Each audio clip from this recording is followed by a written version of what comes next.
Let us look at the model-based method for adapting a case. Once again, we are in this micro world. Let us suppose that we begin from our office and we need to go to a restaurant. Given the problem of going from the office to the restaurant, let us suppose that we retrieve from memory a case that takes us to a doctor's office, which is quite close to the restaurant, but not the same as the restaurant.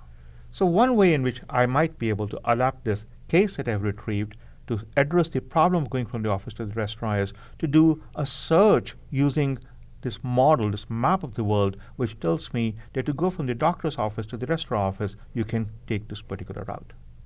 So now I have the earlier case, which I've adapted using some model of the world. This is an example of using models in order to adapt cases. So in my programming example earlier, instead of having a map of the world, we might have, for example, an API for interacting with a particular language. I've done input from a file in Python several hundred times, but I've never done it in Java before.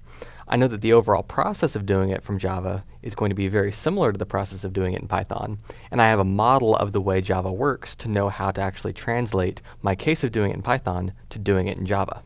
Good example, David. Here is another one. This one is from design.